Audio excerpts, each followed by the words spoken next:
दोस्तों नमस्कार।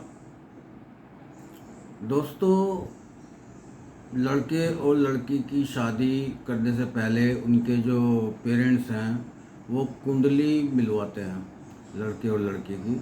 तो वास्तव में क्या वो कुंडली मिलाई जाती है या नहीं मिलाई जाती, आज ये इस बारे में हम बात करेंगे।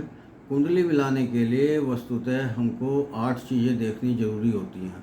नंबर 1, सप्तम और अष्टम भाव, दोनों की कुंडली का सप्तम और अष्टम भाव को मिलाना होता है।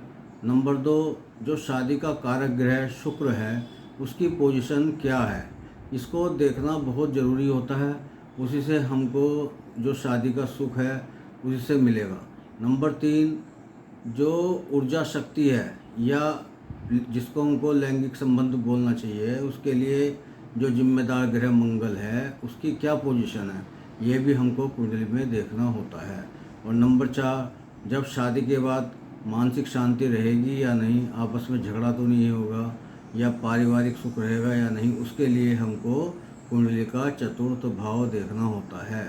उसके बाद 5वां नंबर होता है संतति। शादी के बाद जब संतान होना, संतान हर व्यक्ति चाहता है, तो संतान का जो भाव है 5वां भाव होता है, उसकी पोजीशन क्या है उसको भी हमें देखना ज़रूरी होता है। तभी हम कुंडली को कहते हैं कि मिलाना हमारा सफल होता है। नंबर 6, अगर शादी होने के बाद धन और संपत्ति की दिक्कत तो नहीं रहेगी, इन सबको देखने के लिए हमको 10वां भाव देखना है।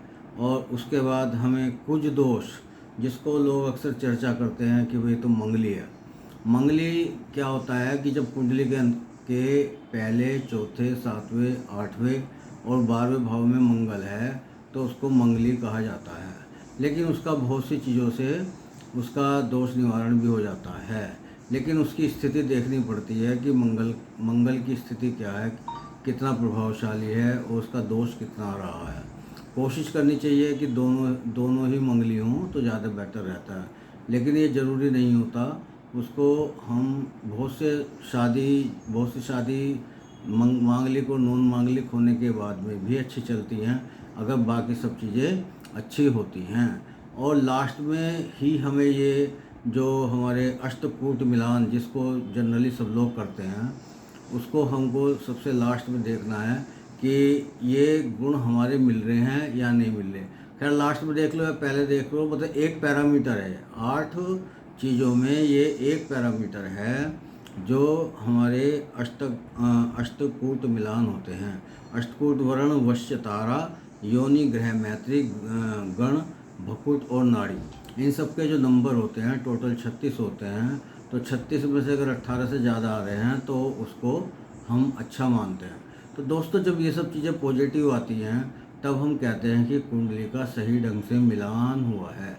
अदरवाइज अगर हम कोई एक चीज़ छोड़ देते हैं या दूसरी चीज़ ख़राब होती है तो उससे रिलेटेड प्रॉब्लम्स घर गृहस्थी में बनी रहती हैं, जिसको कि बाद में सब कहते हैं कि भाई हमने तो कुंडली मिलाई थी लेकिन क्या हुआ, ये सब ऐसा क्यों हो रहा है। तो दोस्तों, भ्रम में न रह करके ये सब चीज़ें समझनी चाहिए और डिटेल में पूरी कुंडली को ढंग से एनालिसिस करवा करके तब आगे बढ़ना चाहिए। तो बाकी तो आगे सब प्रभु की इच्छा है। ठीक है जी, धन्यवाद, बहुत बहुत आपका शुक्रिया, धन्यवाद। ओके।